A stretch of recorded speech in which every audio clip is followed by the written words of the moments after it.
കരിപ്പൊടി മുച്ചിലോട്ട് ക്ഷേത്രത്തിന് പരിധിയിലെ കൊളത്തൂർ പൊയിനാച്ചി മരുതടുക്കം എന്നീ പ്രാദേശിക സമിതികളുടെ കുടുംബസംഗമവും വാണിയ സമുദായ സമിതി രൂപീകരണവുമാണ് പൊയിനാച്ചിയിൽ നടന്നത്. സരസ്വതി വിദ്യാലയത്തിൽ നടന്ന സംഗമം ആചാര്യ സമിതി സംസ്ഥാന അധ്യക്ഷൻ വാഴവളപ്പ് ഗോവിന്ദൻ കോമരം ഉദ്ഘാടനം ചെയ്തു. കടലോര മേഖലകളിൽ താമസിക്കുന്ന മത്സ്യബന്ധനം കുലത്തൊഴിലാക്കി ജീവിക്കുന്ന സമുദായങ്ങളെ കുറിച്ച് യന്ത്രവൽകൃത ബോട്ട് ഇവിടെ വന്നപ്പോൾ, ഫിഷിംഗ് ബോട്ടുകൾ ഇവിടെ വന്നപ്പോൾ, ഇവരുടെ വള്ളങ്ങൾക്ക് അതിനോട് മത്സരിക്കാൻ പറ്റാത്തൊരവസരം വന്നപ്പോൾ അവർ ശക്തമായി പ്രതിഷേധിച്ചു. അപ്പോൾ അവർക്ക് യമഹ പോലുള്ള മെഷീനും അതിന് മണ്ണെണ്ണ പെർമിറ്റും ഒക്കെ കൊടുത്ത് അവരെ സംരക്ഷിച്ചു. കാരണം അവർ ഒത്തുകൂടാൻ തയ്യാറായി.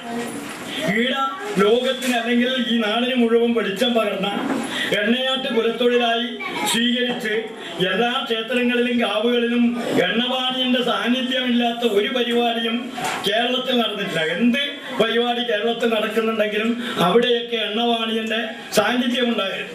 എണ്ണവാണിയം പ്രവേശിക്കാത്ത ഒരു സ്ഥലവും ഉണ്ടായിരുന്നില്ല.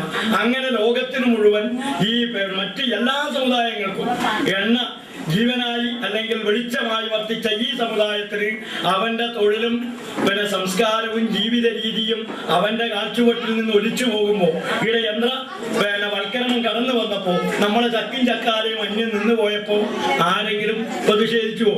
ഓരോരുത്തരും ഓരോ തൊഴിലന്വേഷിച്ചു പോയി. നമ്മൾ സംഘടിതരായിരുന്നുവെങ്കിൽ നമുക്കും ഒരു ബദൽ സംവിധാനം അന്നത്തെ സർക്കാർ ചെയ്യുമായിരുന്നു. നമ്മളെന്താ ചെയ്തത്? നേരത്തെ പറഞ്ഞ പോലെ സൂര്യനെ ചുറ്റുന്ന ഗ്രഹവും ഒരു മുച്ചിലോടും അവിടെ കുറച്ച് വാണിയറും അവരവിടെ മാത്രം കേന്ദ്രീകരിച്ചു. ക്ഷേത്ര ഭരണസമിതി പ്രസിഡന്റ് സത്യൻ പൂച്ചക്കാട് അധ്യക്ഷനായിരുന്നു. കുഞ്ഞിക്കണ്ണൻ, തമ്പാൻ, അപ്പുക്കൻ, രാഘവൻ, കുഞ്ഞിരാമൻ, പത്മാവതി തുടങ്ങിയവർ സംസാരിച്ചു. ചന്ദ്രൻ സ്വാഗതവും പ്രദീപ് കുമാർ നന്ദിയും പറഞ്ഞു.